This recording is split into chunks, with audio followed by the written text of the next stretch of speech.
As time moves on and we evaluate the past by new criteria that we've started to realize in the present, coaching is something that has taken on an entirely new angle in the modern day of Counterstrike.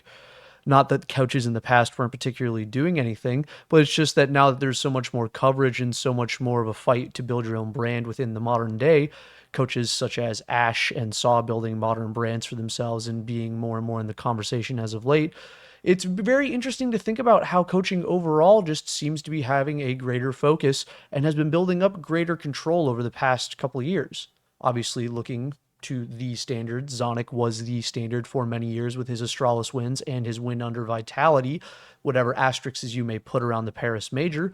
But then also alongside that, everyone would posit Blade with his flawless major win with Simple's Navi, and then eventually their major win with the international Navi, which in Blade's own words was made up of at the time tier 2 players, and no one had them pegged to win the major, let alone sustain a year of relative dominance, save Team Spirit and Dunk putting up the greatest individual year of all time. It's a fantastic achievement for Blade and another notch on his belt between, his two majors and his Grand Slam.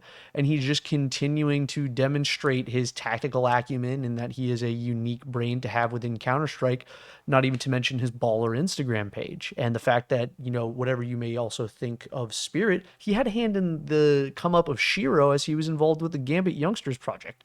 Obviously, that is not to undersell the work of Hallie over at Spirit, who was able to shepherd them and shepherd Donk to performing in the greatest individual form of all time anyone's ever seen from a major MVP and from a rookie and from any player. So he cannot be understated in that major win. But additionally, someone who I think doesn't always get brought up in conversations is Cyclone has had his hand over at Mouse for years upon years now. And, he raised the entire NXT generation, turned Mouse from just a general farm team into a world beater.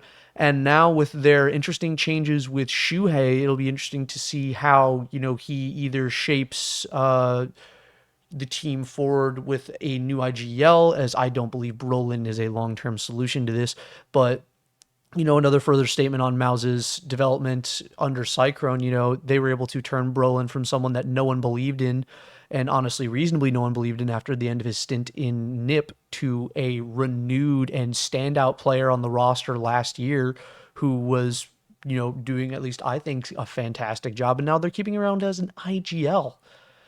Beyond that, it's also worth stating that, the Mongols, the greatest performing, at least to this date, team out of the Asia region, except for maybe Renegades, is under a veteran coach of their own. We're seeing a greater emphasis on players, say, that I also forgot to mention before, players transitioning from playing to coaching status, such as, Neo over at FaZe, who has taken up the reins after Raban has left, and that's a difficult gap to fill in one of the winningest teams and most exciting teams of all time. And Taz doing his best over at G2, whom I've grown to appreciate a bit with time, even though the check-in interviews have not done him any real favors sometimes. He's been portrayed very much as a cheerleader coach, but you never know what goes on with a team behind the scenes and whether he judges or someone judges that a team more needs emotional support versus tactical support at any given moment for them to perform at their best. And I believe Taz is doing likely better than we believe him to. That also goes for Zipix over at Mouse, who is the assistant coach over to Cyclone.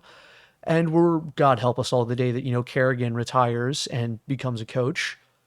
Beyond that, there's just a sort of up and down focus on coaching in the modern day where people get these systems, also, sorry, obviously Ash, as I mentioned before, Ash of Gamer Legion, Primarch of the Gamer Legion, who has delivered them to successfully having the past 4 majors in attendance for one of those orgs that everyone had pegged as a one-and-doneer that was going to show up, collect their stickers, and go home.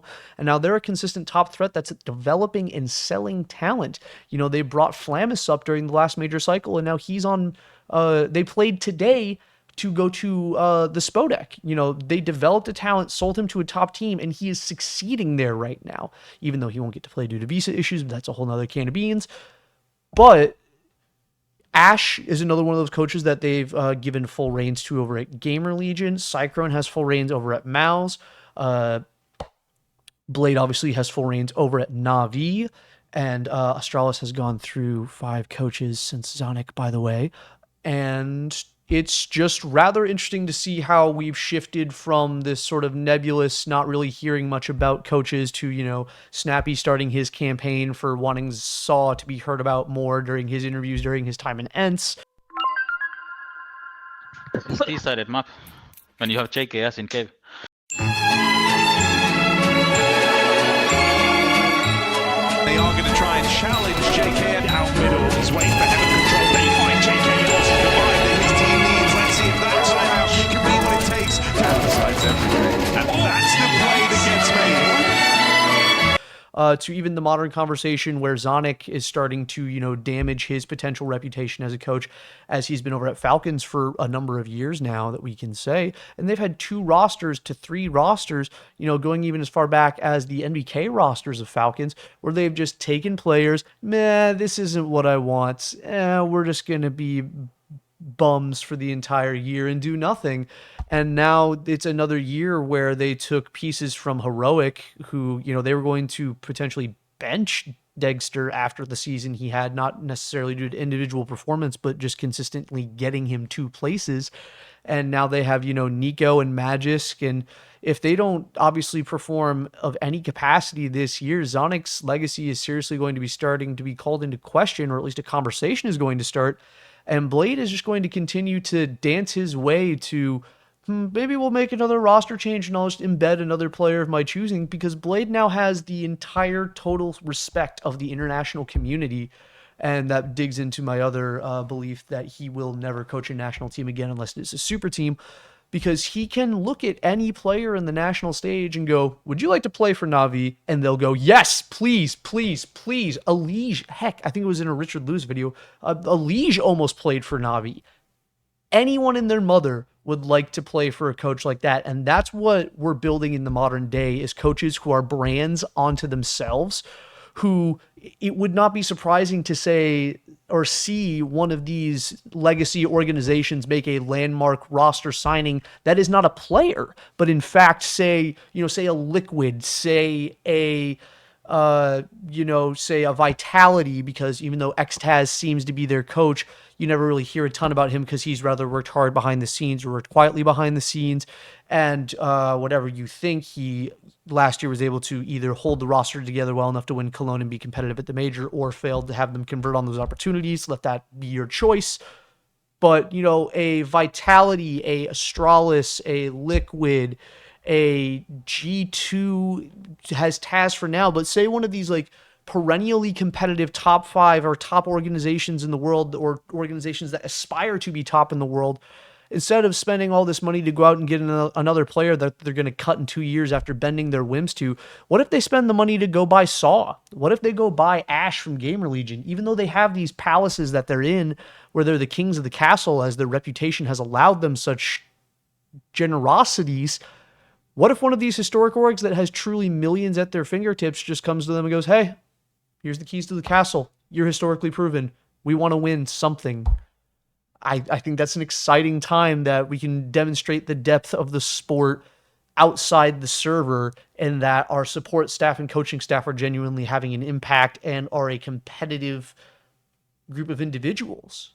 So, beyond that, have a nice day, everyone. Gonna have a interview with Buckethead coming up soon about how he got to where he is and what's it mean to sort of be a caster in the modern day, and how does one start, turn 0 into 1. But beyond that, let me know down below who your favorite coach in the modern day is, who you think is underrated, who you think should go where, and if they're actually perfectly fine where they are. So, have a nice day.